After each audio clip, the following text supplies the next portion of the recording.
is a lifestyle. Sports cards and we live now. Jeremy Lee in the building and every guest that you ever needed. Sports cards after hours keep the hobby heated. Updates, hobby talk like you never seen it. Sports cards live and none could ever beat it. Sports cards is a lifestyle. Sports cards and we live now. Welcome to another episode of Sports Cards Live with your host, Jeremy Lee.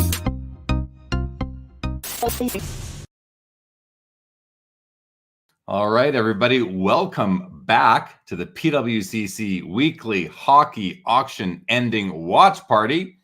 As the kids say these days, it's been a minute since we've done one of these, been a couple of weeks, so want to get right back into it. It's going to be a fun one. Today is Sunday, October the 22nd, 2023. My name is Jeremy Lee, and I want to thank everybody who has subscribed, everybody who listens to the podcasts. Be sure you are subscribed to the Sports Cards Live YouTube channel, Sports Cards Live podcast on Spotify and Apple, and of course, the Hockey Cards Gongshow on all of your podcast listening platforms. And with that, let's bring out my co-host, the man behind the numbers, Mr. Josh Madigan of the Gong Show. Josh, as I just said, it's been a minute. How have you been?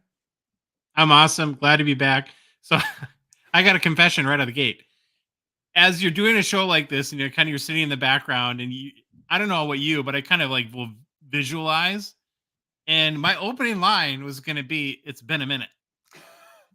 I stole it from you. He stole it from me. And I had nothing. Now I'm panicking. I'm like, what do I say? Hi. I don't know. I'm here.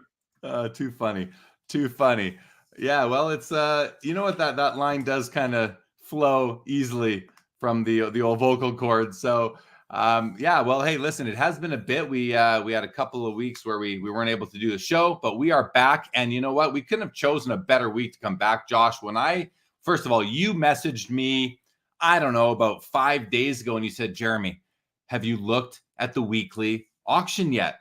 It's unbelievable." And I said, "I haven't yet. I'm going to go look right now." And I went and I looked, and I was like super pleasantly surprised. A little, I don't want to say I was blown away because, we expect good things, but wow, this is easily, I think, the best PWCC weekly hockey auction I think that we've seen. And I also believe, maybe, Josh, that this is actually the 30th episode we've done together tonight. I was doing a little audit of the episode. Oh, wow. I didn't get you a gift. Sorry. I didn't get you one either, and I knew about it, so I apologize to you too. But yeah, just to say that episode 30 of the weekly hockey PWCC Weekly Hockey Show here on Sports Cards Live with myself and Josh is going to be a bit of a banger of an episode because there's amazing cards tonight. And we don't know who's consigning these unless it's us. We don't know who the consigners are, of course, unless they tell us, but I don't know whose cards these are. If it's several people, one person maybe moving a bunch of their collection, but wow, from vintage to modern, there are some amazing cards, and we're going to get in and talk about them. I have favorited, I believe it's 98. Now, usually we're under 30, right? We've got, in the 20s or the 30s that we find really interesting. This week, 98 cards. I don't think we're going to be able to get to all of them, but we're going to try. We'll do our best. Pick up the pace. We've been lingering on a few cards, as in the off season it gets a little lighter from a hockey perspective, but this is a change of pace. And it did. It has been lighter for a few months, but tonight and next month next week looks to be another week filled with a nice selection. So we're going to get into it, but let's just say hello. So Andrew put this comment in earlier today. As a former junior college player and Bure fan, love to see Pavel Bure on the watch party default. You can see him in the bottom corner behind the comment right now. Most exciting player to step on the ice, period. 25 years later and still looks better than the modern era. I can't really argue with Andrew on that. The professor is here. Good evening to you. Got the day off. Very nice. Professor messaged me. He's looking forward to us talking about the 2015 exquisite gold Connor McDavid rookie auto out of 35. Name what is happening. Great to see you, pal. Yeah, feels like it's been forever. Andrew, welcome to the show. You're back on time. You were here in the morning and you're back tonight. I'm glad to see you. Jake Dahl, first one of the season. I feel like you're in every episode, Jake. So I'm glad to see that you're picking these ones up too. 90s hockey, what's going on? Andrew says, I was tempted with the 1.5 Gretzky. There's a PSA 1.5 Gretzky. And I was talking to my buddy Joe about this on the phone yesterday. And I said, I saw this 1.5 Gretzky. And Josh, I don't know if you looked at it. Did you? No, not yet. So I said, that looks like a 4 at least. It's a beautiful card. And then he said, well, you got to look at the back. The back's like missing half the card. So it's a beautiful front, but we'll take a look at it. Jay-Z, welcome to the show. Jeff McMahon, thank you so much. Jay-Z, good luck to all those bidding. Gary, what's going on? Watching the Bruins play the Ducks and you guys, doesn't get any better. Love that. I watched the Flames play Detroit today, and I could tell you it could have been a lot better for my Flames today. Kevin, good to see you. Andrew's still there. Good stuff. All right, well, let's get into it. And we've got 98 cards favorited, and so we're not bouncing between pages. I actually pre-opened 5 pages, so everything is there. And I think, as I was mentioning to Josh before we went live, and I think we should do this, Josh, let's just kind of scroll through all 5 pages, give a high-level summary of what we have on the block tonight. And again, Josh, to you, if you want me to slow down during this, just interrupt me, and I will. But let's get started. Vintage-wise, 1 card from 1933, Dick Clapper, O-Pee-Chee rookie. We got some 51 Parkers. This is the first set in 10 years. Maurice Richard rookie, Ted Lindsay rookie, Terry Sawchuk. 2 of my favorite vintage cards from 53 Parkers, Richard and Howe. The first Topps card of Gordie Howe, 57 Topps. Amazing cards. 2 of the 3 most important rookies from the series, and Johnny Busick and Norm Ullman. From 61 Topps, the Rod Gilbert. We skipped to 65, the Eddie Giacomin. We got a Bobby Orr rookie, everybody. It's a miscut. You can see a bit of the top card. That's Bobby Hull's card above there. But we have a 2 miscut Bobby Orr. We've got the 67 Gordie Howe, a third-year Bobby Orr O-Pee-Chee. We've got a Serge Savard, a very tough card to find in even in 7 condition, and that's what that one is. From 1973, perhaps the ugliest design of all time, the 73 Bill Barber. So I really like the 74 design. We got a Borje Salming. We've got a Denny Potvin. Skip to 78, Mike Bossy rookie. We've got a Bernie Federko and then Wayne Gretzky. So here's the PSA 1, but this here is the 1.5. And we'll come back to it. But if you're watching from home, check out the back of that card. You might get a chuckle. Couple more Gretzkys here. We're going to just go back to the top and then skip on to take a look at page 2. What's on tap here tonight? We got a Tretiak sticker from 1979, a Topps Gretzky. We got some 80 rookies. 1980, we got the Michel Goulet, PSA 10, tough card, great player. We got the Bork. We got the Messier in 9s. We got the PSA 9 Yari Curry. All the Oiler greats are on tap tonight, guys. Glenn Anderson, Paul Coffey. We got the Dino Ciccarelli also from 81 and a PSA 10. 82 Joe Mullen. 83. This card went through a moment back in the 90s because it was the first card to feature Messier and Gretzky together. We got the Yzerman O-Pee-Chee and a PSA 10 along with the Gilmore and the Neely. I mean, that's the trifecta of 83, which was a groundbreaking set when they put the picture of the player's head in the bottom corner.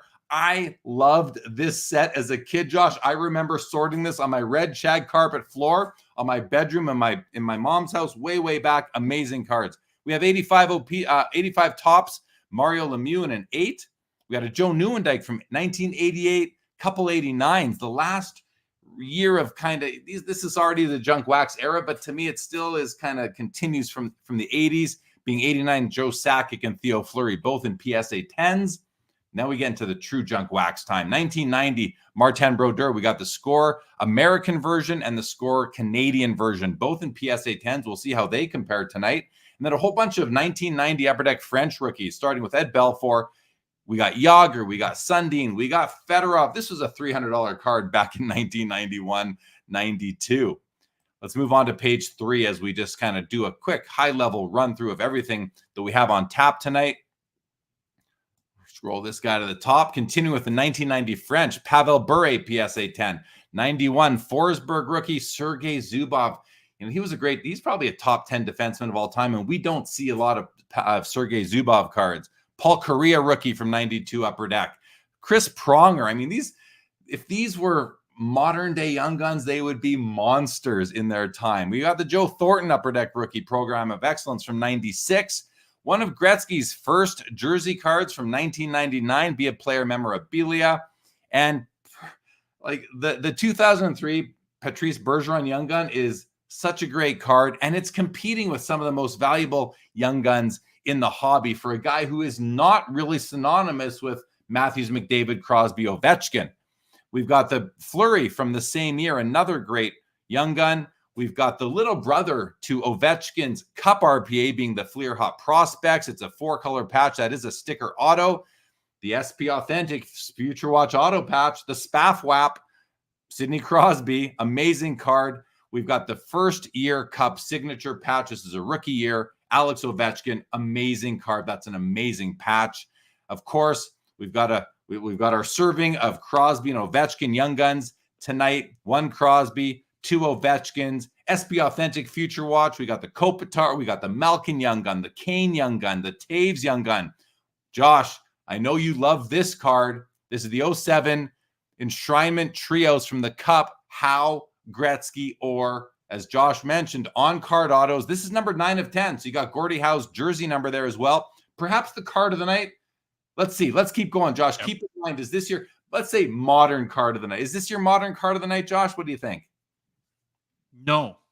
Okay. So we're going to be in for a surprise coming up. Another beautiful dual auto jersey card, Howe and Yzerman. We've got the Doughty Young Gun. We've got the Hedman Young Gun, the Carlson Young Gun. Guys, 3 of the premier defensemen of the past 15 years right here, all in PSA 10s, I believe. Yeah, that's a trio of amazing defensemen, even though I'm not a huge fan of Drew Doughty, mostly from a rivalry perspective. On page 4, we've got the Jamie Benn Young Gun. We've got the card that made the thumbnail tonight, the Pavel Bure 2012 Fleer Retro PMG Blue. We've got a McKinnon Young Gun PSA 10, a Kucherov Young Gun.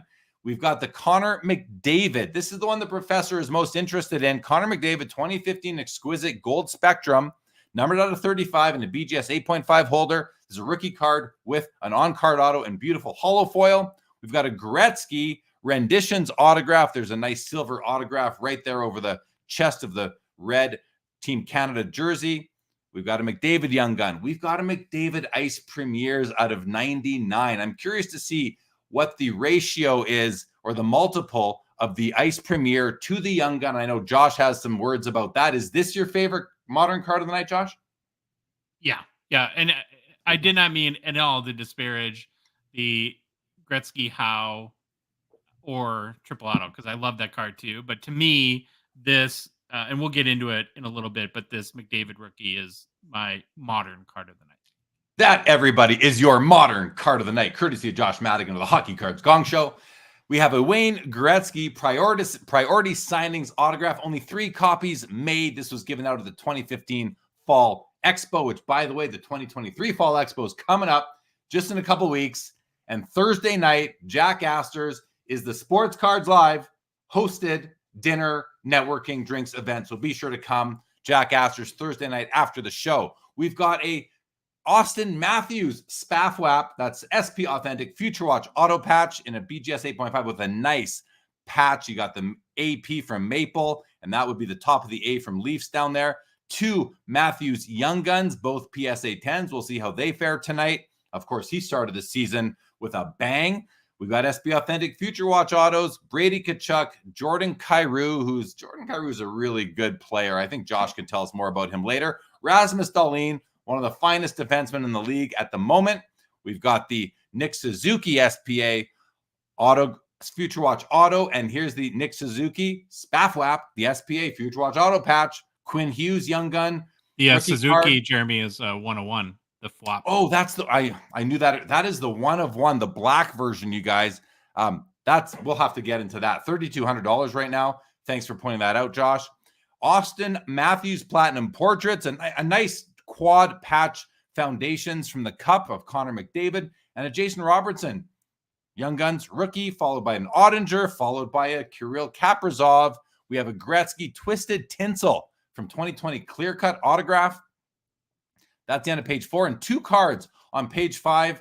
We've got another Gretzky autograph, 2020 priority signings, And we have a Connor McDavid 2021 Artifacts Emerald Auto Patch out of 15. And that, everybody, is your high-level review of the cards of the week.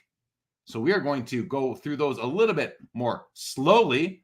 Kinjo says Travis Konechny of the Philadelphia Flyers is on fire. Yes, he is. I think he went undrafted in my Yahoo pool, but someone picked him up pretty quick. Jeff McMahon, hey, listen, you don't have to be sorry. It's the Flames. I don't know what's going on. The Professor, the PSA 757 Busick, already at $1,000. Yeah, I noticed that earlier today that card was doing well. It's a great card. Johnny Busick, he's a very important card. Richie Rocket in the house. What's going on? Yeah, it is a crazy good auction for hockey. Diamond Dogs in the house. What's going down? Loud Collector Phil is here. Better late than never, no doubt. Diamond Dogs wants that card. Which one, Diamond? Which one? Patrice, maybe the Bergeron. He's a legend, a class act all around. He sets the right example. Hope to see him coaching someday. Yeah, you got to think he'll stay with the Boston Bruins. He's never played for anybody else. Ben Mitchell says the triple auto is his. This is the consigner of the triple auto, Howe or Gretzky, Ben Mitchell himself. Ben, curious why you're letting it go. If you wouldn't mind sharing, just curious why. Loud loves the ice design. Richie Rocket. Yeah, we saw Jay-Z Spaffwap. I just made that up. Jay-Z. I just made that up. Diamond Dog says the Rink Shrinks recently had an outstanding interview with Patrice Bergeron. That's very cool. Very, very cool. Andrew, that Rocket Richard popped up again, but the poor back. Yeah, some of these cards that you're going to see from the 50s are in low grade, which means they're accessible to so many more people. Diamond Dog, the Patrice Young Guns. Yeah, it is a beauty for sure. All right, let's get into these now, guys. Josh, Dick Clapper, 33 O-Peachy, the red version, my favorite of the 4 colored versions that come. It's a PSA 1.5. Looks really nice on the front.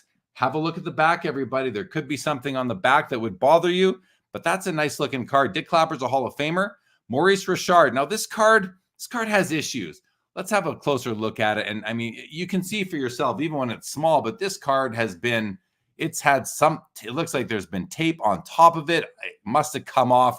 It's almost like the glue dried off because it didn't take any of the surface with it, except for maybe over here. This card is rough, but Maurice himself looks pretty good. The color is still nice there. And the registration is off. You're seeing shadows on the side of his body here, on the side here. And of course, you can't not notice the surface issues with this card, but it is graded as a BVG 2.5. And then we've got a Ted Lindsay. This is a PSA 8. This is a very high grade for any 51 Parkhurst card. It's pretty nice. I noticed right away, I'm seeing this like weird little, do you guys see this ring of white coming up from there and then around? I don't know what that is, but something on the surface there. I don't know if it's a reflection from the photography equipment or not. A little bit off center to the right, but pretty much a banger of a card outside of this action here and the slight centering issue. Josh, I know this card is of interest to you. I'm going to turn it over to you on these top 3. If you want to start with Ted Lindsay while we still have it up. Yeah, the first thing that catches your eye is the PSA 8 grade, which, like you said, is really tough when you get into the 1951 Parkhurst set. And we've talked about Lindsay a little bit on our show. And I think to a modern hockey card collector, well, I think we're most familiar with the Ted Lindsay Award. And what Troy and I talked about on, I think it was our Thursday show, is he, of course, is not anywhere near a GOAT player. I mean, he's a good player, of course, a Hall of Fame player, but he could be one of the most important players to ever play, given his work to really help to start the NHLPA and to advocate for players' rights. And that's why the best player of the year, as voted on the members of the NHLPA, which is the Ted Lindsay Award, is named after him. And so, from a history to the game or of the game perspective, really, really important player and obviously a cool card. Definitely. What about the Maurice Richard? Talked about that a bit already. What were your thoughts on this piece? I'm out. It's so distracting to me, all the surface issues. And we talk all the time. We've seen some great looking PSA 2 cards, PSA 3, that although may have significant corner wear or other issues that affect the card, still have that eye appeal where when you look at the card, you can appreciate it. And although you're right, the actual image of Richard, although there is a registration issue, is I'm so distracted by everything else going on in the card. This just wouldn't be one for me, but that's my personal taste. Yeah, and I want to say that, I consider this to be a below average BVG 2.5, but I would like if this was in a PSA 1.5 or a PSA 2 holder or an SGC 1.5 or 2, I would also consider it to be like below average. And that's because of the complete lack of, I don't want to say complete lack of eye appeal, because the picture of him is okay, but the distraction from these surface issues, which do impact eye appeal. The reason I don't want to say complete lack of eye appeal is because there is some there. There is some on the image of him. The color is popping, but that's it. Otherwise, and if that's really important to you, great. But otherwise, yeah, this card is full of distraction, and one that might be a placeholder for somebody who's waiting to save up for a higher end copy down the road. All right, continuing on, we've got the 51 Parker's Terry Sawchuk. This is also a PSA 7. We'll open this one up and take a quick look at it. Now, it's a 7, which I think is proper. The centering is off, but it's actually really good centering for a 7, a PSA 7 especially. I really like this copy. I haven't looked at it blown up like this yet until right now. And, the top corners do definitely have an issue that brings the grade of the card down from, say, an 8 to a 7. There is slight rounding, something's going on there, but it doesn't take away from the eye appeal or to me just the overall quality of the card. Bottom right, same thing. Bottom left seems to be the strongest corner. Great color on this. Really good centering overall. Not perfect, of course, but really good centering. This is a very nice card. And then the 53s, the Richard and the Howe low grade, PSA BVG 1.5 here on the Richard and a 1 on the Gordie Howe. So if these are cards you're interested in, open up these auctions, take a look at the fronts and the back closer, because they are low grade. There are issues with them. But again, a very affordable way to get into these cards if you're someone who just wants to own the cards. Josh, over to you on these 3. Yeah, I guess starting with the Sawchuk, again, another pretty high grade, 51 Parkers. If anyone's wondering, it's a pop 50. There's 88 graded higher, which is a little surprising. I wouldn't have guessed there's that many, and it's really hard too. Like Troy and I talked about on our show, where as Americans, it's hard to get a context of 51 Parkers, because I've told you before, right? I'd never seen one in person until I came to the expo, but just I kind of get the sense that they're not super uncommon up there in Canada. Am I right in saying that? Yeah, and there's a fair amount of them. Yeah, at the expo in November here, you'll be able to find probably 20 to 30 of them in the room, if not maybe a couple more. So yeah, they're easy enough to find up here, but it's not like you're going to find them everywhere you go. I think people kind of save them for the big shows. Okay. Yeah. And then on the Rocket Richard and the Gordie Howe, and you'll be surprised to know, Jeremy, I'm not a professional grader, but how are these a 1.5 and a 1, and the Rocket Richard is a 2.5 that we just looked at?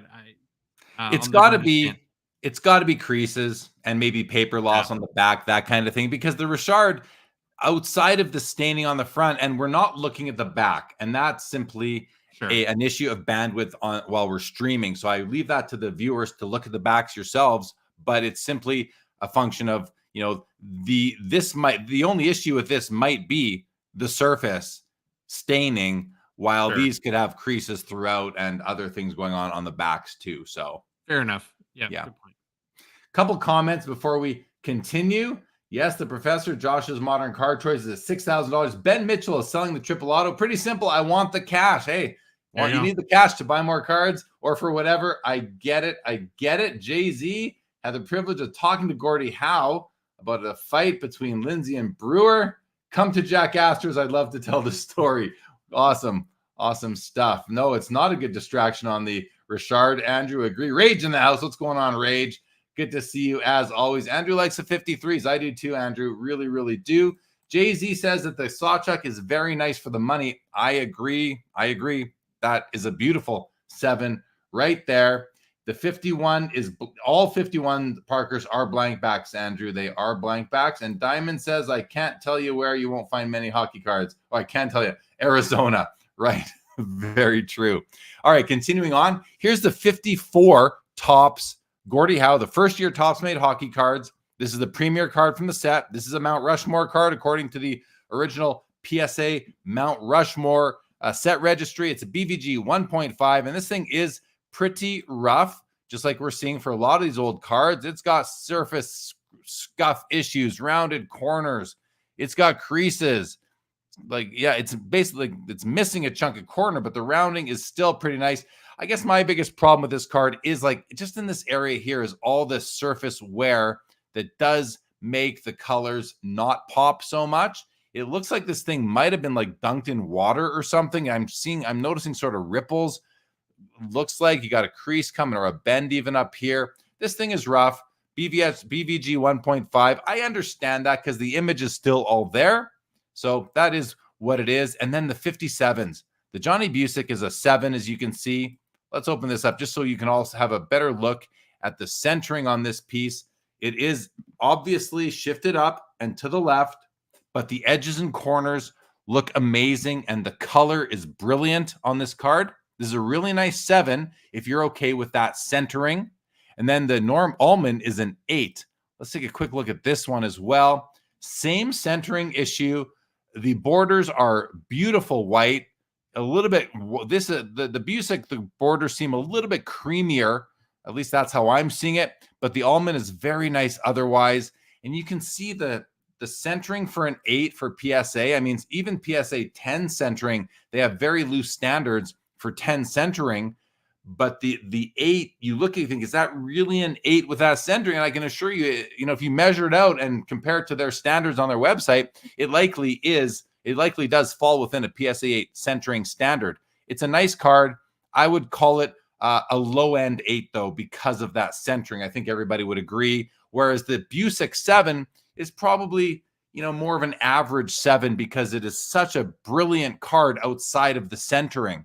So, Josh, what are your thoughts on these 3? Anyone really stand out to you? My only real comment is I just love the richness of the coloring on the 57 Topps. Yeah, they're beautiful. They are beautiful. And it's just such a nice design, too, with the dual colors, the full body shots. I love it. 61 Topps, Rod Gilbert, New York Rangers, all-time great, as is Eddie Giacomin, another New York Rangers all-time great, the goaltender. This is a PSA 8. Let's have a look at that. I feel like we're looking at centering on these most of the time, so let's do that. This one, the centering looks pretty good. It does have some tilt. If you notice, the border up here is a little bit wider than the border down there, but it's something you don't notice as easily because of these kind of curved inner borders here where the green is and the yellow border. It really camouflages any off-centeredness to the card. Top to bottom looks great. Side to side, I think it measures okay. Just has the slight tilt. Colors are good. Registration is bang on. This is a really nice copy, actually, of the Rod Gilbert. The Giacomin is an 8 as well. Looks pretty good. Regular 8 sort of centering. And then we got the PSA 2 Bobby Hull with a miscut qualifier, which is because you can see Bobby Hull peeking out of the top of the card right here. Mm-hmm. That would be the Bobby Hull card that snuck onto the Bobby Orr card. You've got corner issues, you've got some centering issues, but really it's that miscut.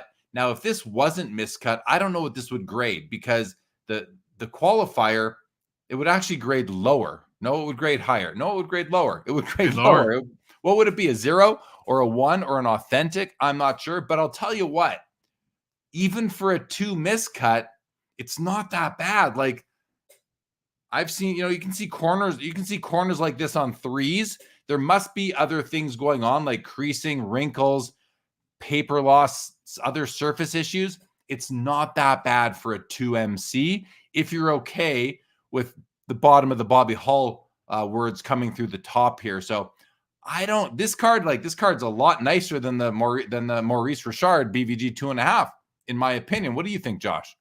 Yeah, it goes back to what we just talked about with vintage cards that are low grade or mid grade is that it's really all about the eye appeal, and you're going to have a big difference in I don't know what the pop count is on a PSA 2, but if there's 1,000 of these cards, there's going to be an oceans of difference between the nicest PSA 2s and probably the more beat up ones. And so I think from an eye appeal standpoint, this is a much better card. Yeah, you do have the bottom of Hull's name, and then I wonder on the very right hand side, it seems like there's like a crease or seam or print line or something like that going down there too. Those are that's the centering issue. That's the next card coming in, and you see this on, I'd say, most Bobby Orr rookies. You see this what we'll call it a print line for convenience sakes. You see that a lot. Sometimes it's wider, sometimes it's just a sliver. This one you can definitely see it. That's at least 1.5 millimeters, I would think. But overall, the image of his head, his head, his neck, his top of his shoulders here looks pretty clean for what it is. But keep in mind, these are low grade cards. We're seeing, like, these aren't low grade, but we're seeing some low grade, very important cards tonight, and you're going to get a chance to get in on these cards for a lot cheaper than you otherwise would. That's for sure. Diamond Dog says, is it just me or does the PSA label do most of these cards no favors visually? I mean, that's going to be, personal choice from an aesthetic perspective, but I think we're all pretty used to that PSA label on our vintage cards. And we just kind of, I think we're conditioned to accept it for what it is. Toilet in the house. Is that, the blue PMG is a pack pulled card. That is not an employee reward card, Toilet. That was from 2012 Fleer Retro Hockey. Continuing on, another low grade. Nice. I love the 67 tops, the Gordie Howe card. This is the second year Bobby Orr from the same issue. I love these cards. It is what it BVG 1.5. So if you're doing a low end run of Gordie Howe playing days cards, this is going to fit the bill for you. Same with this one here, third year Bobby Orr, BVG 2. The centering's actually not bad for this card. Take a look, see if it fits into what you're looking for. And Serge Savard is, I think, he's a Montreal Canadiens legend. He was the general manager of the Winnipeg Jets in the 80s. I had been in his house, believe it or not, after he sold it, that is. I knew who lived in it after him. And he's not a top tier Hall of Famer, or I don't even know if he's a Hall of Famer, actually, but it's still a card that a lot of people covet. And you can tell a 7 at $490 doesn't surprise me. It's a tough card to get in good condition. Josh, did anything of these three cards stick out to you? No, again, all cool cards, and I think on the Howe and the Orr, just low grades, but from at least a distance, we haven't looked at super close, that they look, nice eye appeal. And if you're, don't have the money to get a super high grade, these could be some good options.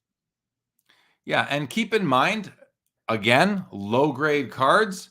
So a way to get into these cards very cheaply right now, but also be sure, and CC makes the comment here, the Orr has something going on in the back. I'm not sure which Orr he's talking about. It doesn't matter. Look at the backs of these cards, which we are not doing. Make sure you look at the backs of these cards to make sure you're happy with them before you're going to bid. Jake Dahl says, yes, Serge Savard is a Hall of Famer. Thank you so much. Diamond says it's a good way to summarize PSA's business model. Make no changes. Collectors will accept it. But they do update their label. They haven't updated like the color scheme, but they have updated their label. And I will say that I think that the newer labels are nicer on the eyes than the old ones for sure. But that's, again, going to come down to personal preference. The 73 O-Pee-Chee Bill Barber rookie card. I mean, this is a design that I've never really liked. Larry Robinson rookie from Billy Smith, also from this series. Great cards, but they're cards that, like, I don't know if you like them, that's really cool. Whereas the 74s I really like, and these are always tough to find in good condition, especially because of centering. You got the Salming, you've got the Potvin. I mean, these are both highly desirable cards, more so than the Barber. But we're sitting here looking at 3 PSA 8s. Josh, if you had to pick one of these cards to purchase and they were all going to be the same price, which card would you want the most? Well, it wouldn't be the Barber, because when I look at that card, I think it almost looks more like a movie card to me than it does a hockey card for some like a 70s movie or something like that. Ah, boy. Stuff. Probably the Boreas Salmon, just because I think his, being one of the first kind of European stars. Fair. Scandinavian stars. It's a great reason. It's a great reason. Now, I don't think he won a Stanley Cup, whereas Denny Potvin I know. won 4 of them with the dynasty, the New York Islanders in the late 70s, early 80s. So that's a tough decision, but I respect your reasoning for it. 1978 rookies, Mike Bossy and Bernie Federico. The Bossy's a 7. Look at the centering. It's definitely sitting up high and sitting to the right. So for, $50 all in, probably not a bad buy. I did see someone messaged me today. They had picked up a PSA 4 Mike Bossy rookie with perfect centering. And I said, that's a, great buy. He said he paid like $80 for it. And here you have a 7 that's, a little bit more than half the price right now. And I'd probably choose a centered 4 that had, maybe some slight rounding on the corners over a 7 like this. But a lot of people just want that high grade. And well, it's not my way. I do understand it for those people. So this is a PSA 7. Mike Bossy, you're going to probably get for under $60. And the Federico. Federico's a great card. An underrated, not an underrated, a lower end, let's say, Hall of Famer. Played with the St. Louis Blues, I believe, most, if not all of his career. And probably the second most important rookie card from the 78 O-Pee-Chee after Mike Bossy and maybe ahead of Dave Taylor, who's kind of the other big one in that set. And then our first Gretzky rookie. This is an O-Pee-Chee PSA 1. I'm going to open this one up, Josh, and for a 1, this thing looks really nice. Now, is this the one with the bad back? I'm not sure. We don't necessarily need to do a deep dive into all these Gretzkys tonight, especially the low grade ones. But this one, it's got a bit of an issue there, corner issues at the bottom. But the color is decent. The registration, while not perfect, we've seen worse. You got the orange stripe coming down his leg here. That does bother me, both legs. But the centering, which, it's sitting high, but the side to side is really nice on that one. Josh, any comments on any of these 3? Yeah, I actually really like the Gretzky, and I do agree on the registration, but his face is decently clear, and that's where I always look at the registration. Sometimes it really makes his face pretty blurry in that, and so for a very kind of entry-level Gretzky rookie, pretty nice in my opinion. Yeah. And everybody, we are 8 minutes into extended bidding. And all that means is that if any card here does not get a bid in the next 21 and a half minutes, that card's auction will end. And any card that does get a bid will continue into the next extended bidding window, which will start at 7:30 p.m. Pacific, which is in 22 minutes from now. Continuing on, 3 Gretzky rookies. We're going to have to open this one up. This is the PSA 1.5 O-Pee-Chee. This is a PSA 5 O-Pee-Chee and a PSA 7. So why don't we do this? Let's open up the image of all 3 of these. We're going to open those up all beside each other. So we still have the 1 open. Here's the 1.5. Here's the 5, which, that is a very off-centered card. I'm not saying it's too off-centered to be a 5, but that's probably like a 7 OC. It doesn't quite look like a 7 to me, though. Maybe a 6 OC, because the corners just look like there's too much going on for them to be a 7 in my mind. Now, here's a 7, and, well, this 7 has some corner issues, too. It's a very early grade for PSA, so that it could have been more lenient back then. But as you look at the front of these 4 cards, here's the 1, here's the 1.5, the 5, and the 7. This is crazy, but I think this one has the most. I think the 1 has the most eye appeal on the front. I think the 1 has more eye appeal than the 1.5, the 5, and the 7, and that's simply a function of centering. And that's the only a function of centering. Call me crazy. And I'm not saying it's a better card. And I'm not saying that it's undergraded because we got to have a look at these, Josh. I think we kind of have to have a look at the back. I'm going to open 2 of these up, and if you lose me for a moment with that load up in the background here.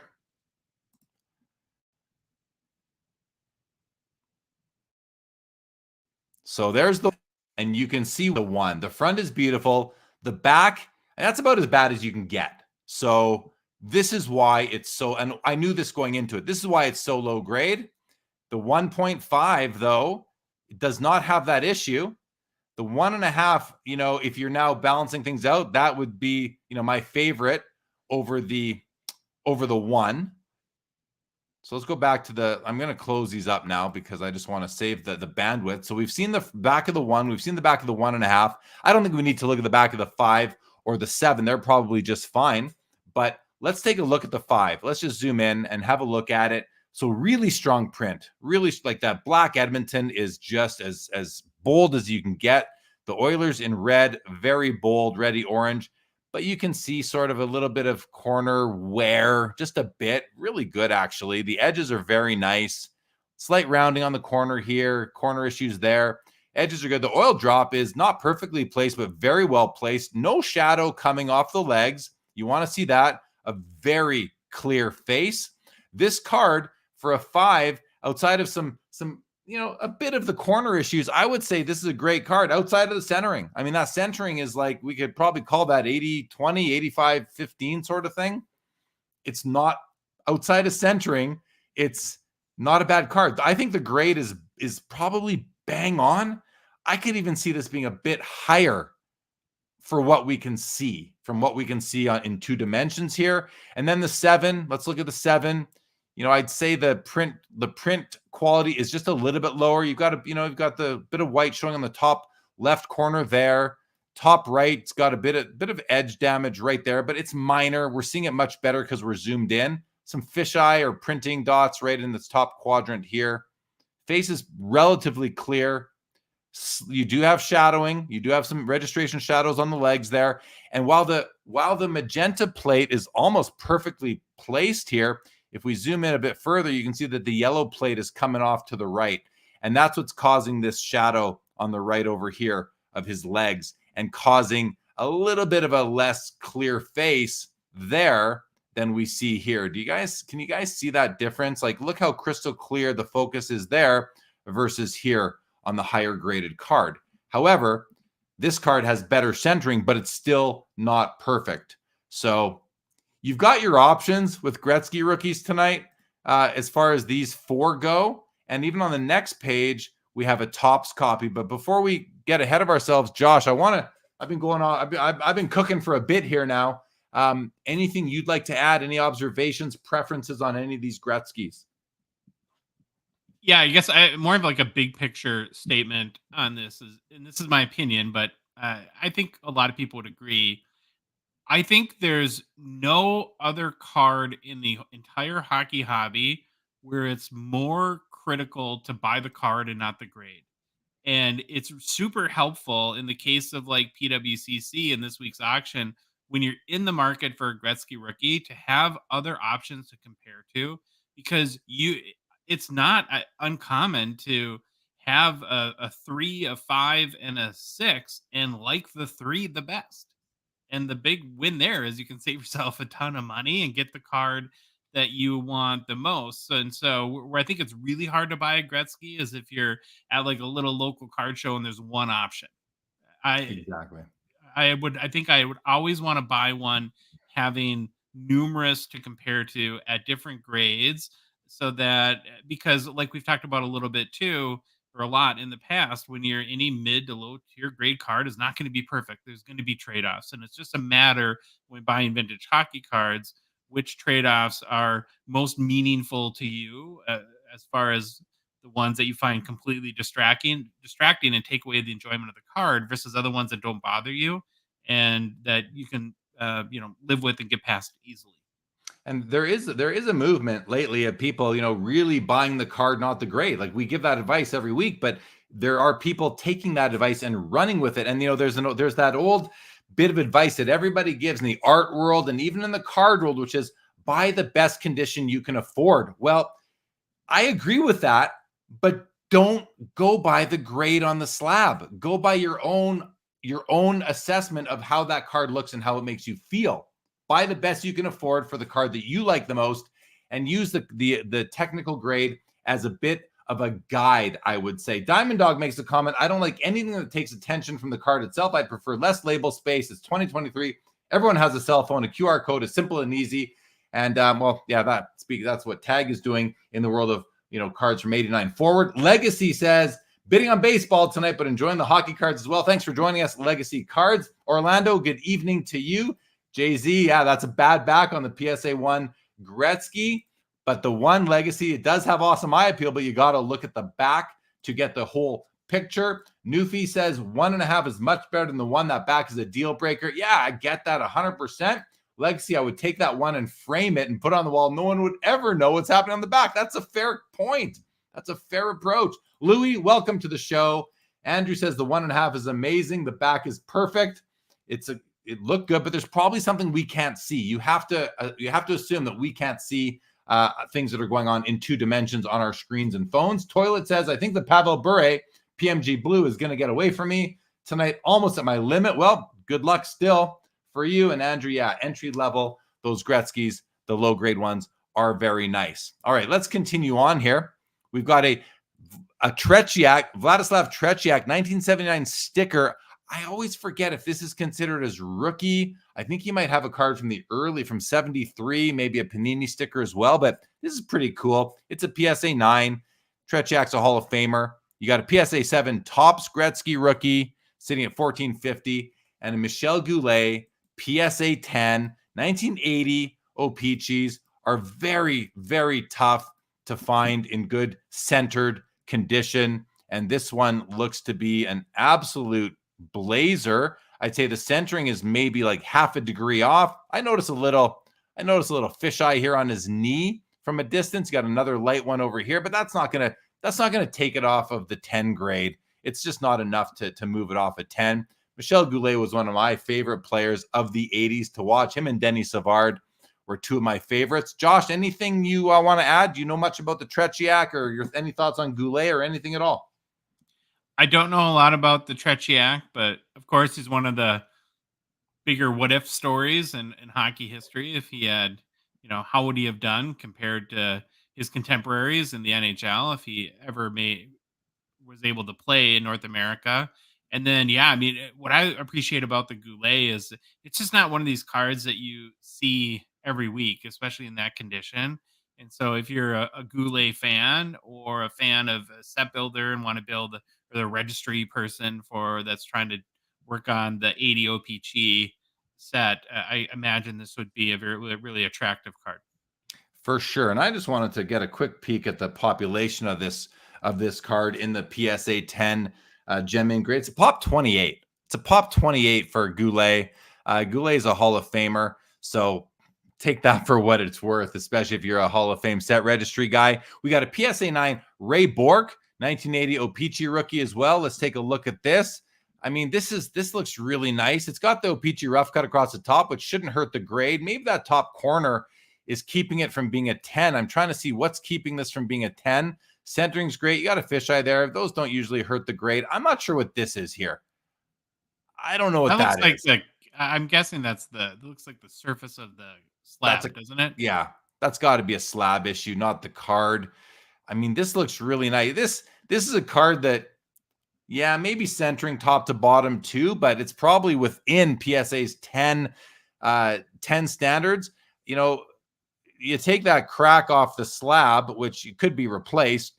This might be a really strong 9. This might be a very strong 9, in my opinion. We've got a 9 Messier, another great card from 1980 O-Pee-Chee. Centering seems to be off a bit to the left, more noticeable than the Bourque was.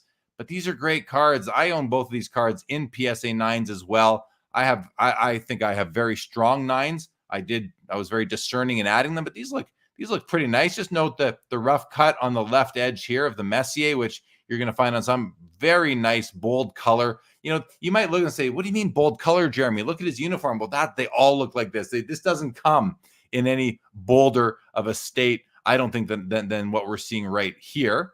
And then finally, we've got the Yari Curry PSA 9 1981 O-Pee-Chee. 80 and 81 O-Pee-Chee years are just stacked with rookies. And we've got the Curry here. Josh, I'm going to ask you the same question I asked with the Pot Van Salming Bill Barber row. If you could pick any of these cards to own, all in PSA 9 at the same price, which one would you be picking? Oh, I'd go with the Messier. I do have one complaint, and it's not on the card, though.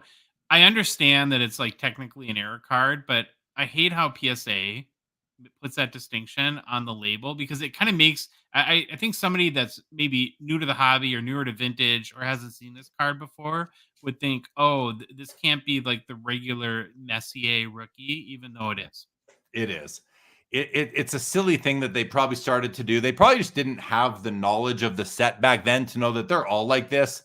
So it's kind of, yeah, I wish they just stopped, but it is what it is. That's what they're doing. Sure. And the next row, again, 3 great Hall of Fame rookies, all from 81 O-Pee-Chee, Glenn Anderson in a 9, Paul Coffey in a 9, and Dino Ciccarelli in a PSA 10 holder from Josh's home state.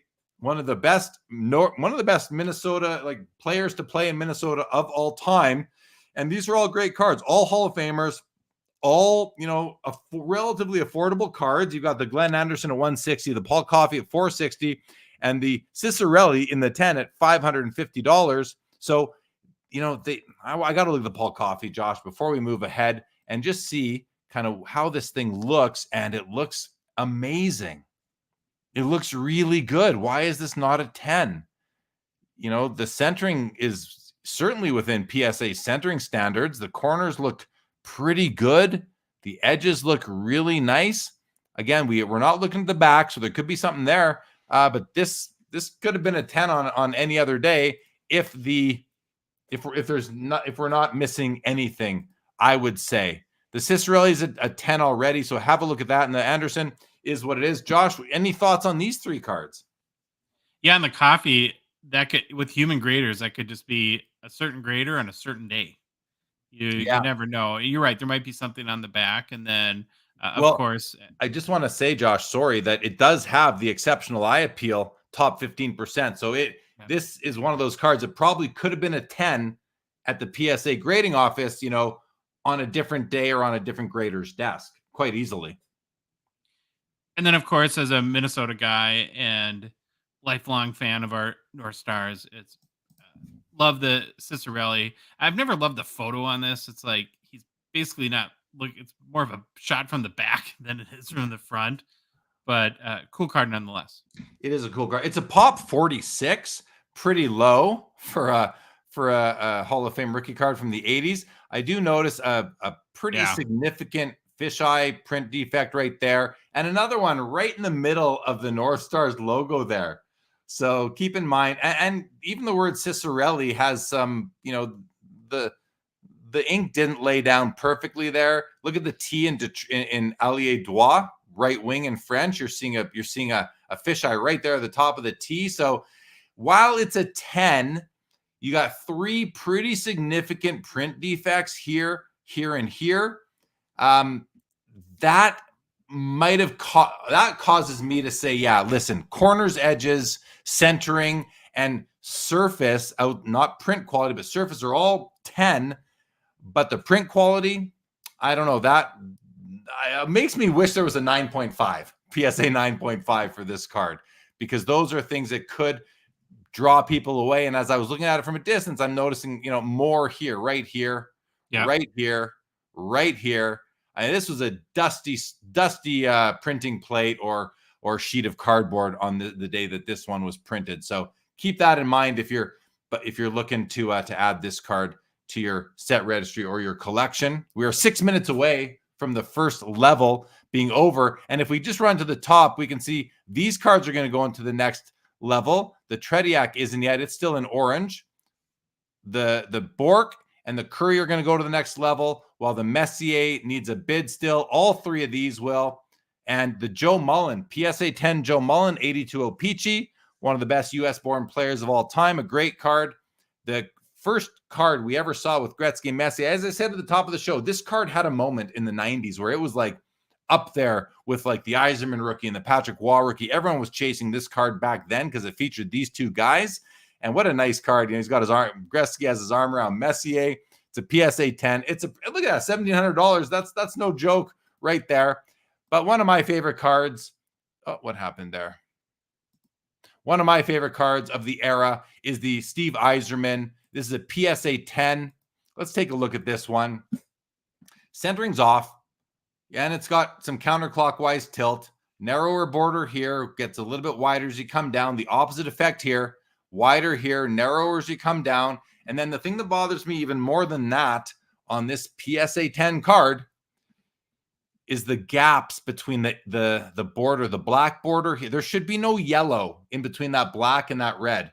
But Josh, you see that yellow coming all the way across. That should not be there. The red should not be coming under the black line here, yet it comes all the way across. So we have a pretty serious registration issue at the top here. We have it coming down on the next, this pink border as well. If we look at the picture of Steve in the bottom corner here, you can see the white coming under the black circle, and his face is blurry. You also have it all across here. That yellow coming between the black and the red should not be there. You see it up over here as well. So as you examine this card, you see that, yeah, same thing that we just saw on the Cicerelli. We've got great edges. We've got great corners. We have a bit of a centering issue, and we've got a registration issue here that if this was my card, it would bother me forever. I don't know how this is a 10, to be honest. To me, this shouldn't be a 10. It just shouldn't be.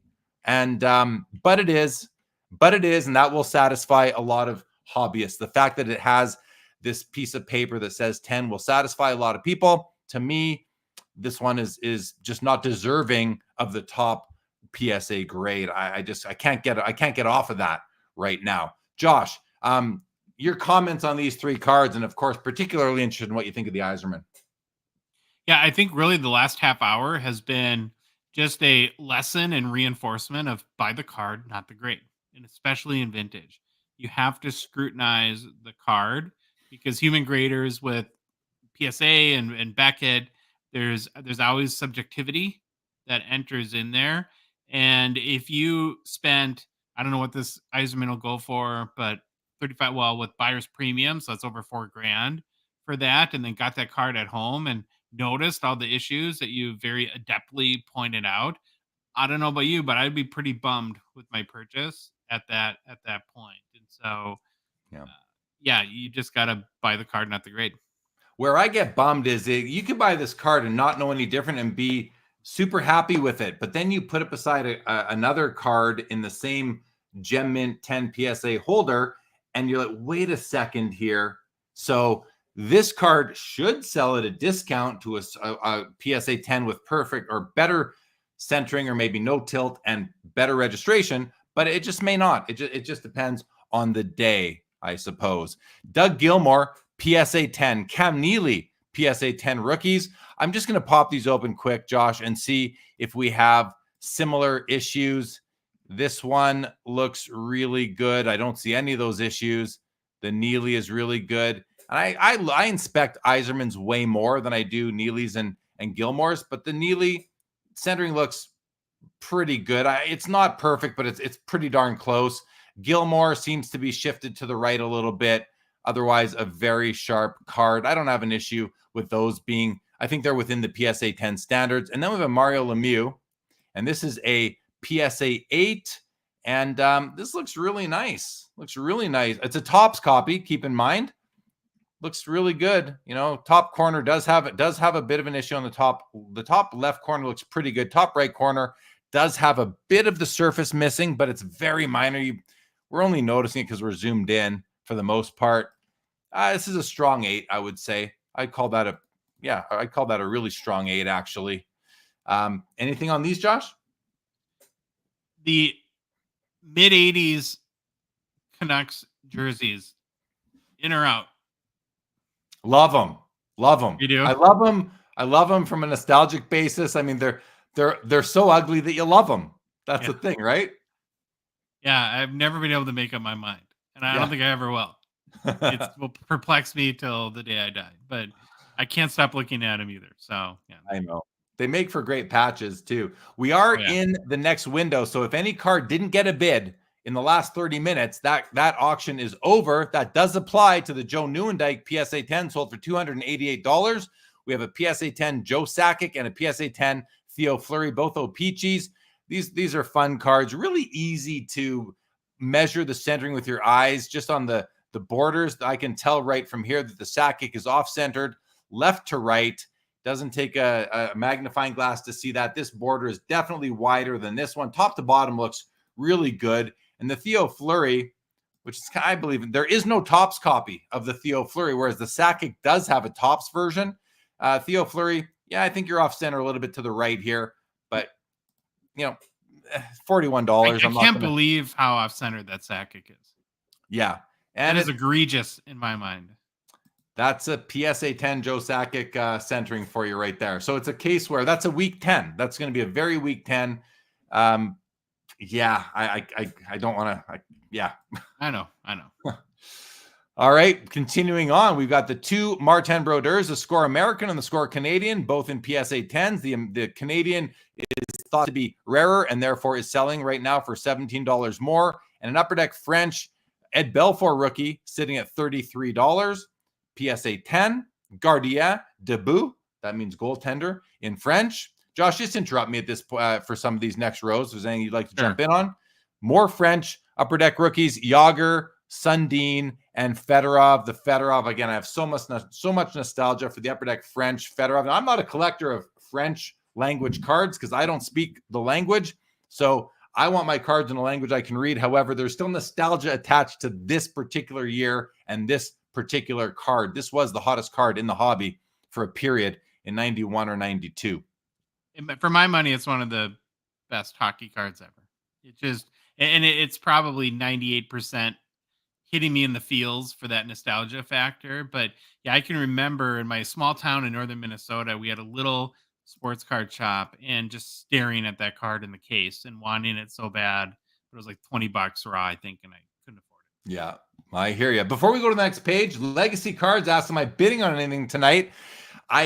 There's some cards that I would love to own here, Legacy, but I was going to leave it to in the moment and just sort of see if anything impulsively makes me want to bid. So we will see.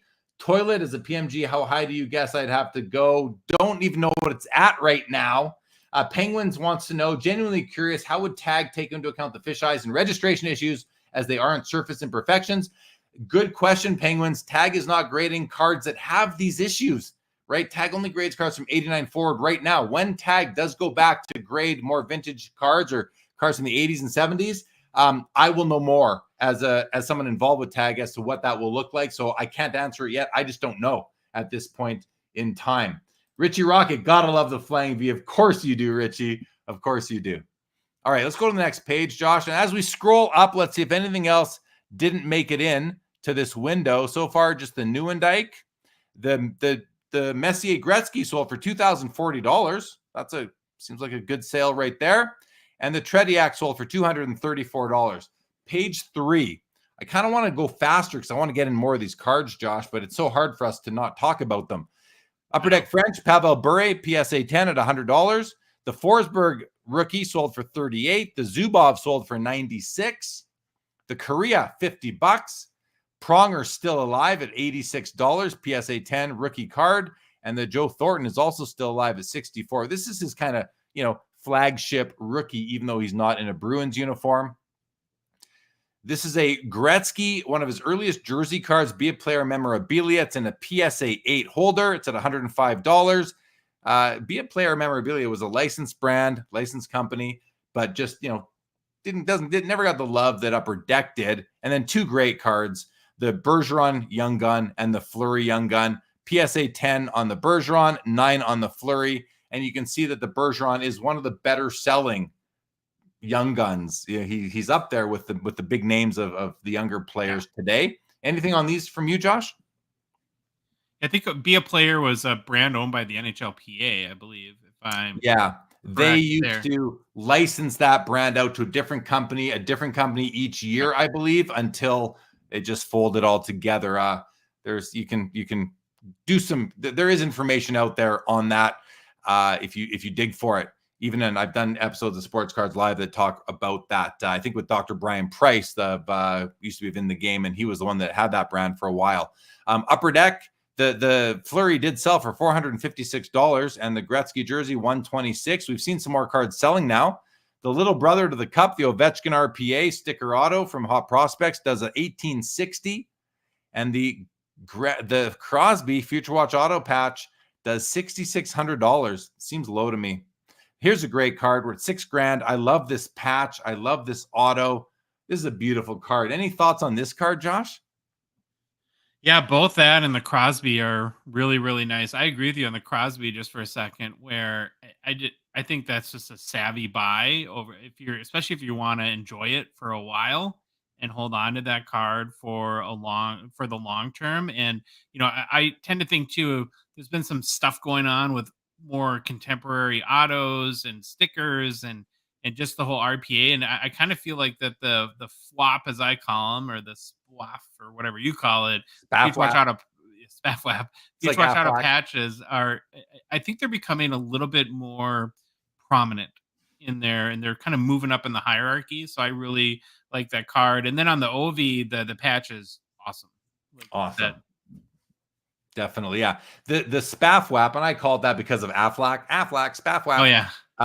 This card, the Ice Premiers out of 10, the Ultimate RPAs out of 25 usually are nice alternatives to the Cup RPAs that are all out of 99. Yes, this is out of 100, which is the same basically as the Cup RPA out of 99, but they are nice alternatives because the Cup usually is priced higher.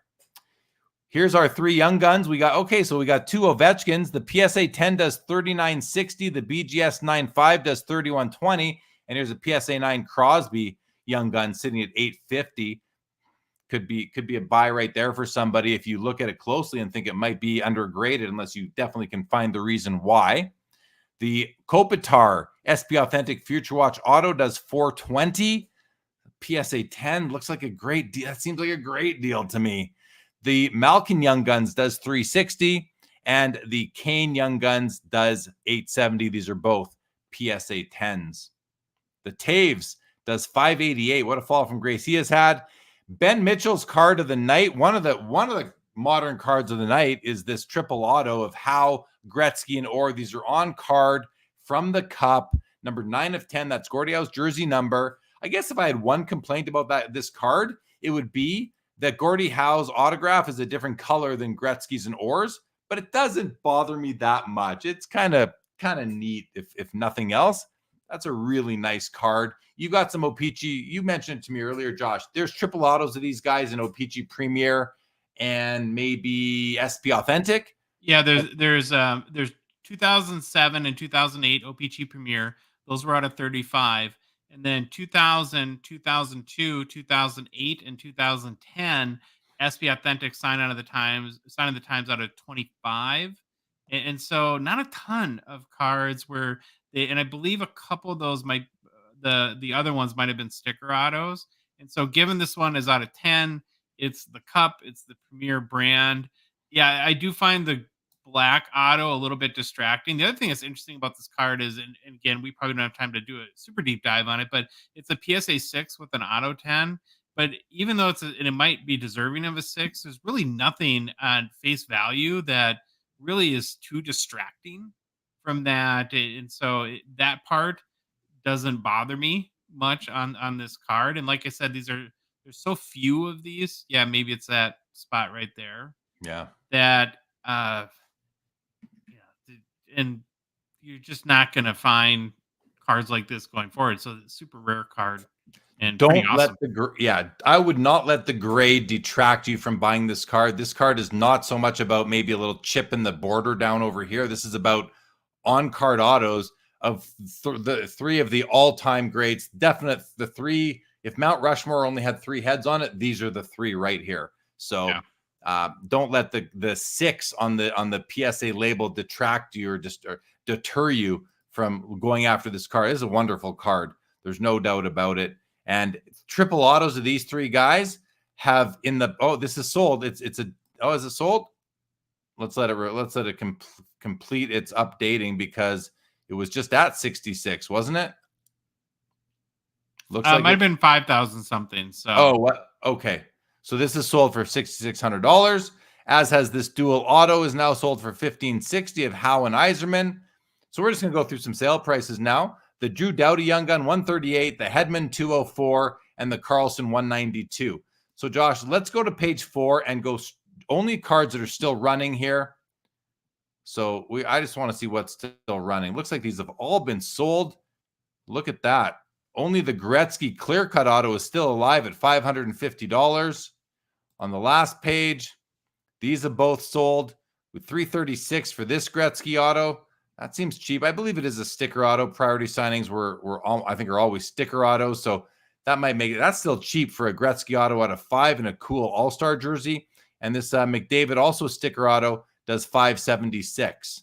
So we had about 3 times as many cards favorited this time than we had before, that we've had recently. So we weren't able to get to all of them before they sold. So our apologies to consigners, to PWCC, to bidders, but it just is what it is. The Bure, the card that made the thumbnail tonight, the card that who was it? Andrew was going. Who was going for that card? Toilet was going for Toilet. Did you win at 420? Seems like not bad to me for this card. Edges of 7.5 is going to be the thing that you're always going to see on these cards, so that's normal. Looks like, and this card's out of 50. 420 seems reasonable to me on that one.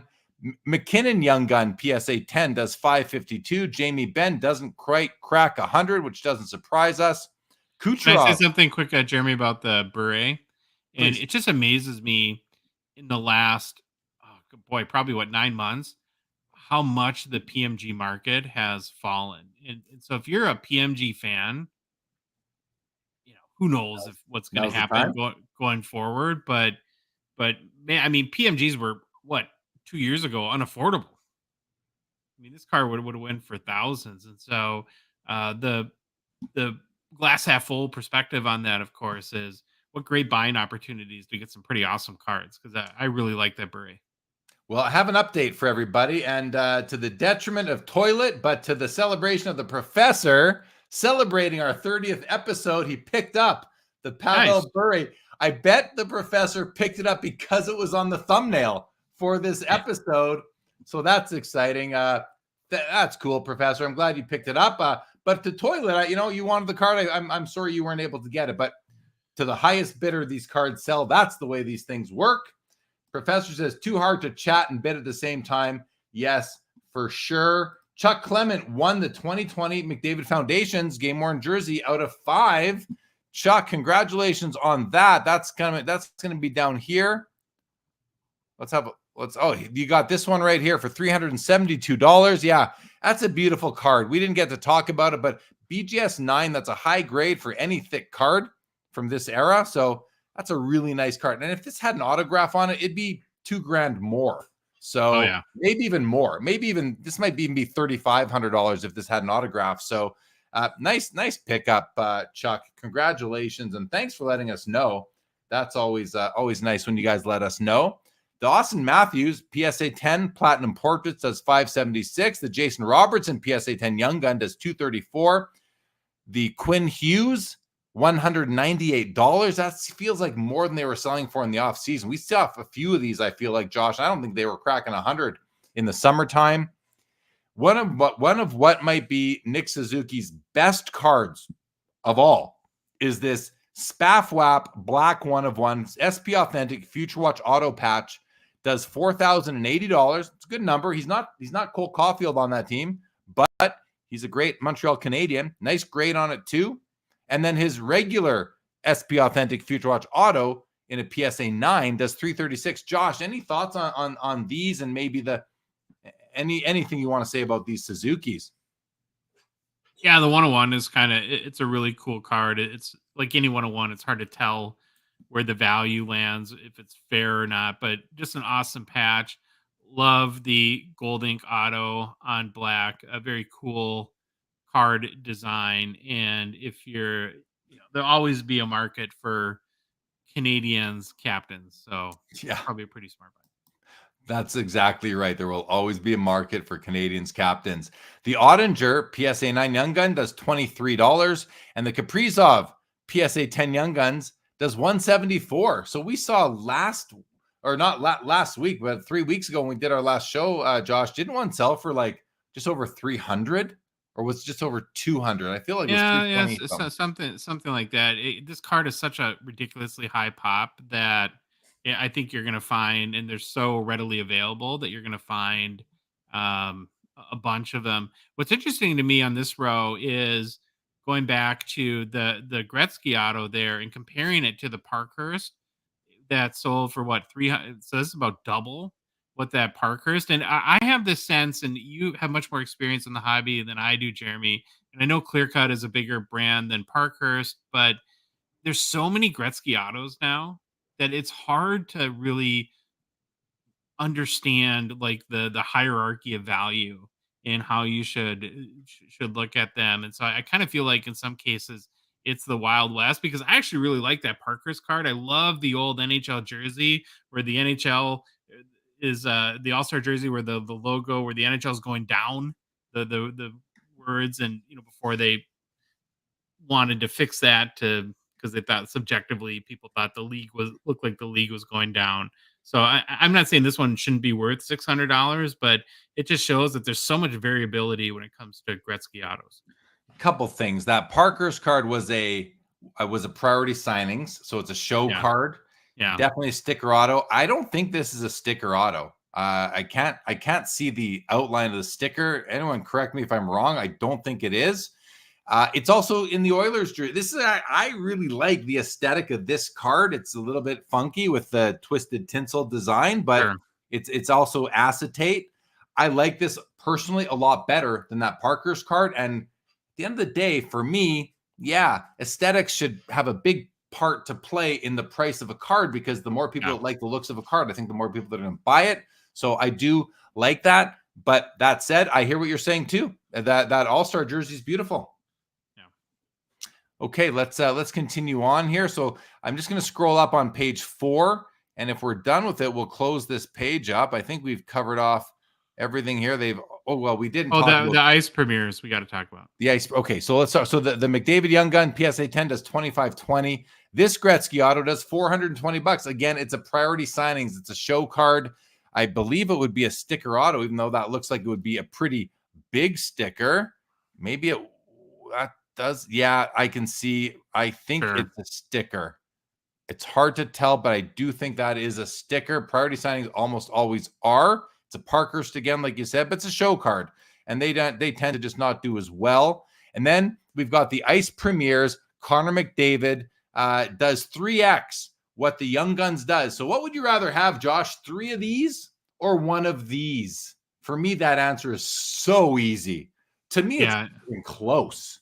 I think you all know the answer, but Josh, you wanted to speak. This was your card of the night, modern wise. Why don't you let us know what you wanted to say about it? Yeah, so it just comes down to, we get asked the question a lot, and I'm sure you do too, about, and really this McDavid Young Gun specifically, and long-term viability. And the more that I've kind of learned about the hobby, the more and more I think that base Young Guns cards, whether it be graded or raw, are more like short-term, if you want to use the word investment, or short-term holds and flips, and not really great, I don't think, for the long term, because between PSA and BGS, there's something, I'm just looking for it right now. We had looked to get a real accurate number. Yeah, there's 10,393 gem mint Connor McDavid base Young Guns. The Ice Premieres has a print run of 99. Yeah. Right. And there's 43 BGS 9.5s and 17 BGS 10s, which is kind of interesting that, apparently it did pretty well on the print quality. PSA has 8 graded copies, 1 PSA 8, 6 PSA 9s, and 1 PSA 10. And so I just think it's a really nicely designed card. It's limited out of 99. And over the long haul, if you're talking whatever McDavid becomes 5, 10, 15 years down the road, I think that with 10,000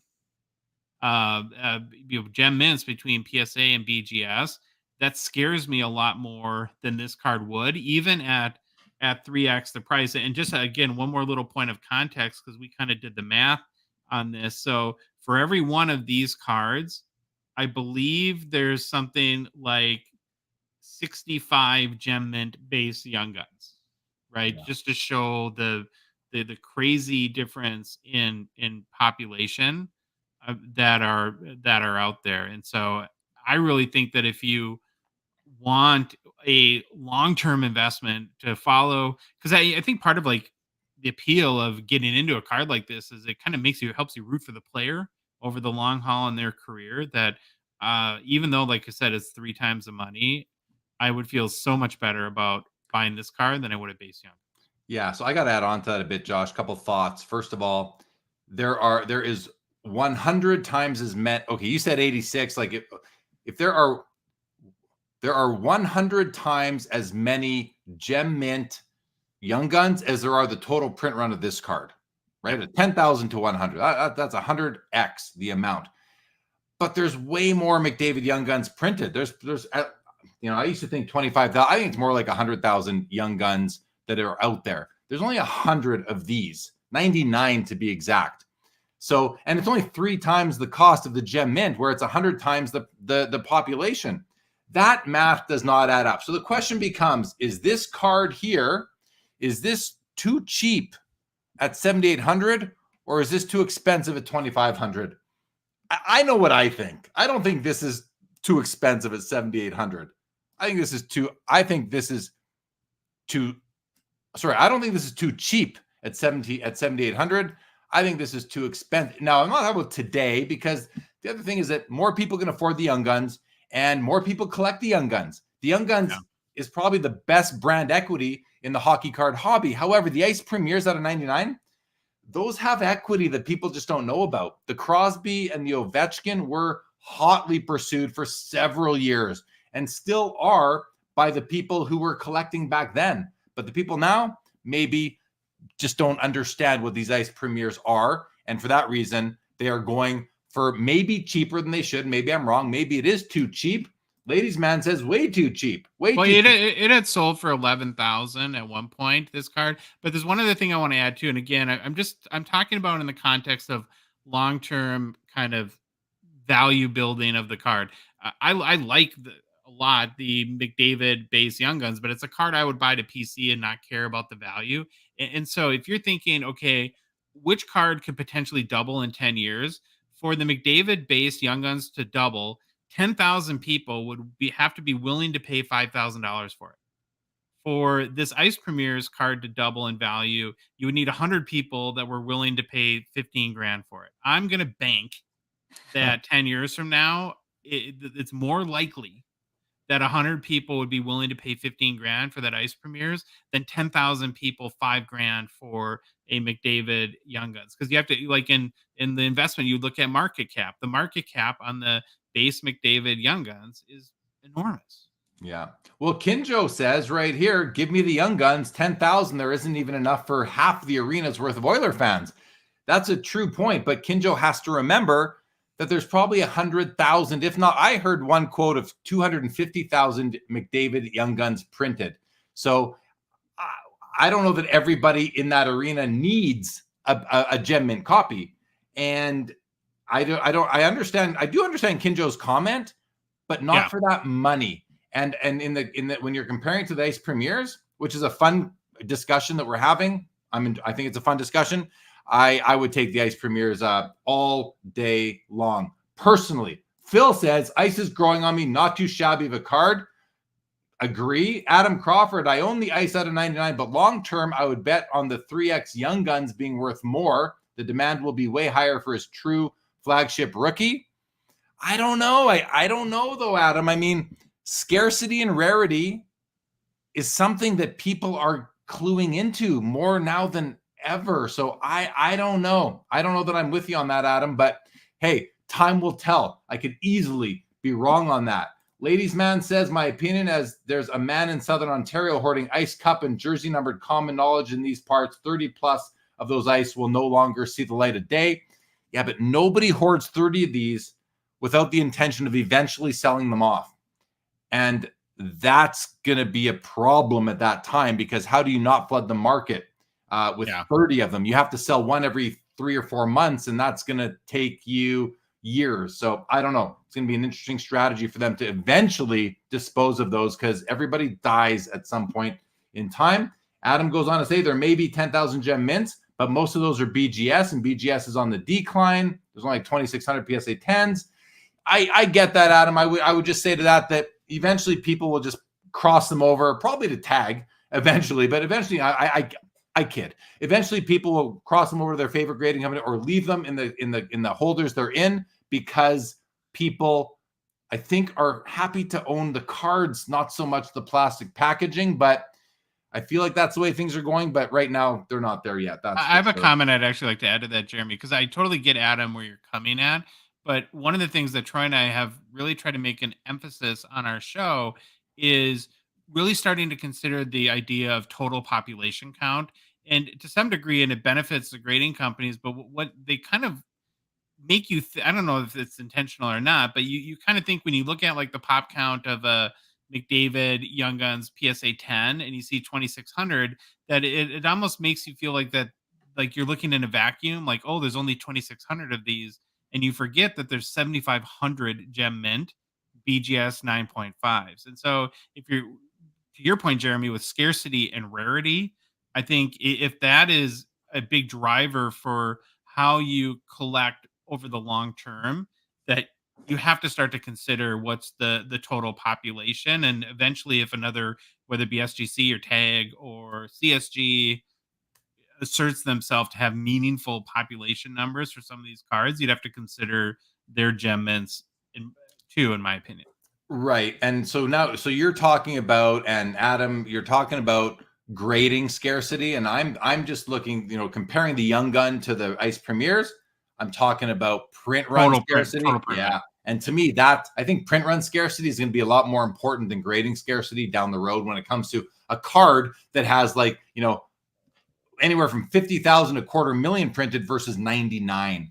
So, but again, time will definitely tell. Richie Rocket says, could the McDavid Young Gun go the way the Fedorov Young Gun went? The reason why I don't think so is because if there were 250,000 McDavid Young Guns printed, I think there were like 250 million Fedorov Young Guns printed. I exaggerate, of course, but in the millions than in the hundreds of thousands. McDavid's a way better player too. McDavid, a better player, a different era altogether. Legacy says pop count and production numbers matter. Junk wax lessons 101. Yep, I agree. Going from what I lived through. Cards AH grading is just another level in the manufactured scarcity of this hobby. Yeah, it's just another way to add scarcity by putting them in exclusive holders, really. And I want to go back up to a couple of comments from earlier. The professor buying the dip on PMGs. He picked up the PMG Blue Pavel Bure. You and John and Josh is educating us on the platinum portraits. I picked up the Austin Matthews. Congratulations. He also says the thumbnail helped, but your confirmation that the Bure was pack pulled to not employ was also key. Dan the Card Man says, I think it's a sticker. You could see the UD logo. I think that UD logo, Dan, was coming through the back of the card, though. That's what I thought. I saw that too. We're talking about this card right here. I don't want to save it. I believe we're talking about this card right here, Dan. But I got to go in and look at it again. Yeah, this is on the back of the card. Look, it's backwards. Yeah, it's an acetate card. Dan, if you're still here, I'd like to just hear you kind of affirm what I'm saying. That's the back of the card coming through the acetate. Kinjo says Konechny is twice the player Bedard is. Will he see upside he deserves in the hobby? No, I don't think he will, unless he becomes and has this, unless he becomes like a Tage Thompson or a Jason Robertson.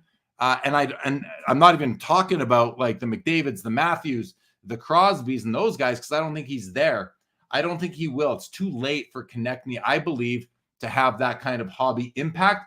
The other fault I see with this comment, Kinjo, is that Bedard's played 5 games.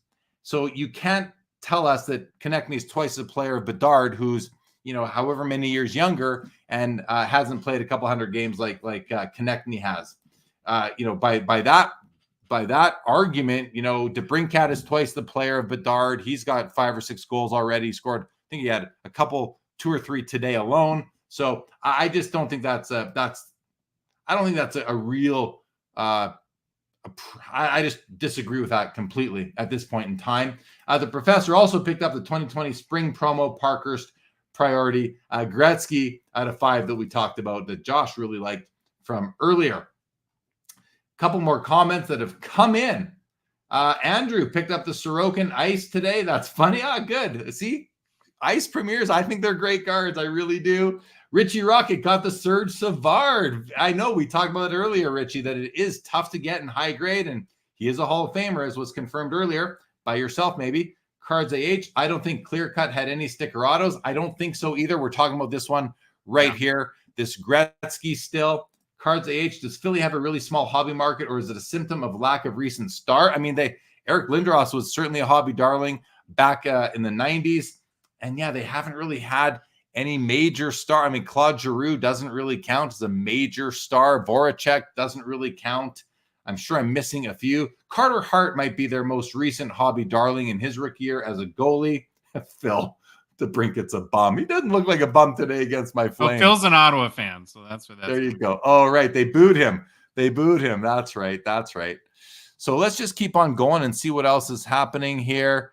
This card that the professor was interested in, this McDavid rookie card from Exquisite out of 35 on Card Auto, does $3,600.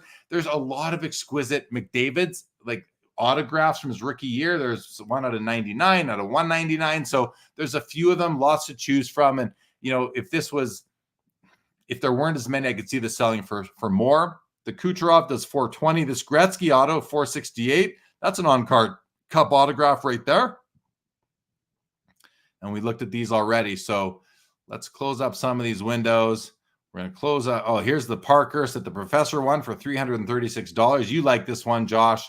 Yeah. And yeah, it's a nice looking card for sure. It's a nice looking card. Good grade for being an 8. I mean, I say good grade because just the grade is not as important to me on these low print run cards. We got the 3 rookies. We saw these. Yeah, we've been through these guys already. But if anyone has any, want us to look at it, I won't close these windows yet. So here we go. Oh, look at this. The Goulet has sold for $1,410. The Topps PSA 7 Gretzky does $1,740. The Bork PSA 9 $1,170. The Messier $1,230.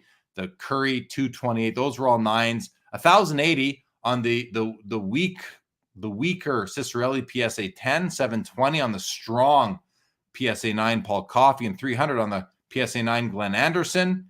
The PSA 10 Joe Mullen does $720. I've seen those sell in the $600, so that's pretty good. $2,000 and $2,040 on the Messier Gretzky. $4,200 on the Yzerman. $1,530 on the Gilmore. $1,110 on the Neely. $288 on the very nice PSA 8 Topps Lemieux rookie.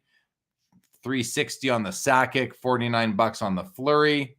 The Score Canadian outsells the Brodeur 7 to 5, $70 to $50. You can see all these. Oh, the Yager French Upper Deck rookie does $150, while the Sundin does $42, and the Fedorov does only $60. That card was very low pop when it first came out, and then they went back to the print presses on that one. So we have the Dit Clapper does $228, PSA 1.5. The low eye appeal, distracting Richard BVG 2.5 does $1,350, whereas the Ted Lindsay very nice PSA 8 does $2,400, and the PSA 7 Sawchuk does $3,240. A very nice card. These low grade 53s, the Richard does $145, and the Howe does $200. $222 on the first Topps Gordie Howe. Very rough card, graded a BVG 1.5. Beautiful Busick outside of centering does $1,410. Same with the Allman. The Busick's a 7, the Allman's an 8. It does $1,530. Cards are basically identical. The Rod Gilbert does $1,230 in PSA 8. The Eddie Jackman does $588 in PSA 8. And the PSA 2 miscut Bobby Orr does $22.50. I'm glad to see this card sell for over $2,000 because it is nice for what the grade is, despite all the issues it has. Corners. Oh, sorry, I didn't mean to cut you off, but when you get a second, take a look at the Gilbert, the cert number on the slab. 0811302. That's got to be super old, right? Yeah, that's a super old label. This was probably graded, definitely graded. I would have to think in the mid 90s. This is very early, very early. I'm not 100%. I don't know exactly when, I can't look at a certain number and tell you what quarter of what year these were graded, but I can give you within 5 years probably. And this is likely, mid 96, 97 in there somewhere. I would have to think maybe a 98, 99, something like that. There's a reason kind of why I asked that. And I'm wondering if you know the answer. Why doesn't companies like PSA, why don't they publish the graded date? Wouldn't that be useful to know? Beckett does. Beckett, you can go to their population report. They tell you when it was graded. I know ISA, they put the grading date right on the back of their label. That's Jason Kuntz's company. Sure. And Tag, I think tells you when it was graded as well. I got to look and be certain for myself. I know it tells you like if it was the first graded, second graded, third graded, and all that. That's pretty cool. I think it also tells you when it was graded. Continuing on, I want to welcome Michael Cole watching on LinkedIn. Michael, welcome to the show. We've still got 50 people with us tonight, so glad everyone's sticking with us. We'll get through this, have some light chatter, and then we'll wrap up. The Gordie Howe 67 tops, BVG 1.5, $37. The third-year Bobby Orr, $77. And the Serge Savard, won by Richie Rocket in the crowd, does $780, a great card. The Barber, $216. The Borje Salming, $384. And the Dennis Potvin does $630. Bossy, $50. Bernie Federico, $264. And the PSA 1, Wayne Gretzky, with half the back missing, does $444. That's a great candidate for a card to frame up and never let the back be seen again. $690 on the PSA 1.5. The 5 does $1,530. And the 7 does $4,560. Respectable for this card in this, kind of a weaker 7, in my opinion. I think we've been through them now. So couple more, one more. Kinjo says Brady Tkachuk and Travis Konechny have the most upside, best in the NHL. I like both those players, Kinjo. I definitely agree with you that I like those players. Are they the best in the NHL? I think you get arguments from a lot of people, but I'm not going to argue with you. I think both those players are great and underloved in the hobby right now. So why don't we do this, Josh? Why don't we do a sort of favorites by highest price and just see what the first page is. We just looked at them, but let's see what the first page shows us. So the McDavid Premiers does $7,800. The Ovechkin, I love this card. I wish I was, in the position to spend $7,200 on a card right now, because these two cards I would love to own. This one as well. I might want a fancier patch than just the two colors, but the Ovechkin rookie year signature patch out of 75 does $7,200. The Crosby Spaffwap does $6,600. The triple auto Ben Mitchell's card does $6,600. The Gretzky we just looked at, $4,560. The Yzerman, $4,200. The Suzuki Black SBA Future Watch auto patch, $4,000. And you guys can see for yourselves your Ovechkin PSA 10, $39.60. The Matthews SPA Future Watch auto patch does $39.60, and so on and so forth. We've seen the Bergeron 1890. That's pretty cool. Yeah. The Allman 1530. So there you have it. I have an OV question for you. Yeah. I kind of want to ask you. So has it raised your eyebrows a little bit that he hasn't scored in the first 5 games and went 2 games without a shot? That was like, I didn't want to see him go 2 games without a shot for the first time in his career to start the season, where he's like 73 goals away from Gretzky's goal record. But I also feel like Ovi's getting older, and he probably did not exert himself in the preseason. Now, I don't know. I didn't watch any of it, so I don't know for sure. Any Washington fans, let me know if I'm off base there. But I'm guessing that he's older, and he's going to let himself work his way into the season, and we'll see him heat up. He might not catch fire until 10 games in, or just really get into the OV pace that we're used to, kind of catch his stride until maybe 10 games in, I wouldn't be surprised to see him score, 5 goals in the next 7 games sort of thing. So I'm not worried yet. 20 games in, if he's only got 2 goals, I'm going to say he's not going to catch Gretzky at that point. But right now, I'm not there yet. So. Well, the interesting part to me is, of course, I think everyone has their own theory of how much of the goals record is currently baked in to his hobby market value. And if he does struggle for any, and I'm definitely not rooting for that, but if he does struggle for any length of time, if we start to see a lessening of confidence in his values and we start to see them sort of slip and maybe create a buying opportunity for those think that would bounce back in that hypothetical scenario. But it is, the 2 games without a shot was, it did make me pause a little bit. Well, and the other thing to layer on to what you're saying is that we have a lot of money going into Connor Bedard cards right now, and that could potentially take away from people buying Ovechkin and Crosby and Matthews and McDavid. I don't know. I mean, I can't see Matthews or McDavid getting hurt right now, but maybe Crosby and Ovechkin do a bit because Bedard is here, and especially if Ovechkin isn't, if he's not going to pick it up, then I could see there being a bit of a dip in his cards. But I have faith in Ovechkin. I think he's going to, hit his stride here soon. I do think that he just didn't exert himself in the preseason. These first 5-10 games might be his preseason. Yeah, that's a good point. Ovechkin. He's 38 years old. That's my theory right now, and I could easily be proved wrong here in the next couple weeks. Well, I've read a fair amount, and he seems kind of like the anti-Tom Brady, where like Tom Brady took impeccable care of his body and never had sugar for like the last 10 years of his career. And you read articles about like the plates of pasta that Ovi eats before games, and he drinks Diet Coke or Coca-Colas on the bench while other guys are drinking their coconut water and stuff like that. And so, I think that is a pretty solid theory that you have, that maybe he's working his way into shape a little bit. Yeah. Well, Phil says, my heart wants him to get it. My brain says he won't. I mean, 73 goals. I think it's doable. For him still. Kinjo, thank you. You two are both legends. Thanks for everything you're doing for the hockey card hobby. You're welcome. Thank you for the comment. Very Josh, nice. Nod from Josh as well. All right. Well, what do you say? Should we wrap it up? Yeah. What a great auction. Exciting. Lots of awesome cards.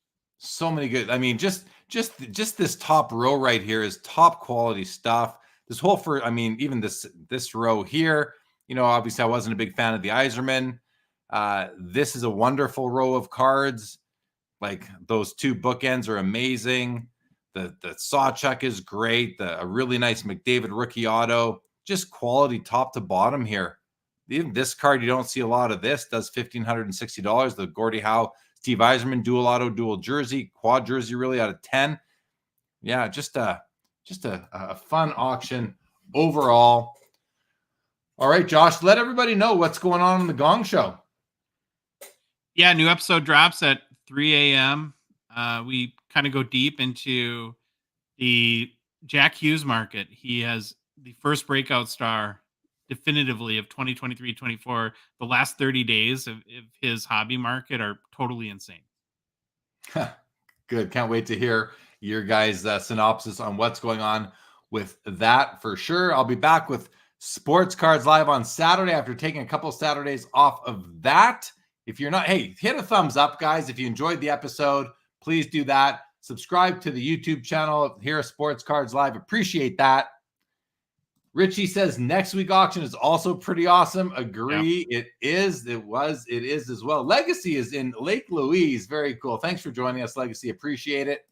All right, guys, we're going to wrap it up. Have a great balance of your Sunday evening. Have a great week ahead. I'll be back live on this channel tomorrow and Tuesday night, so feel free to tune in. And with that,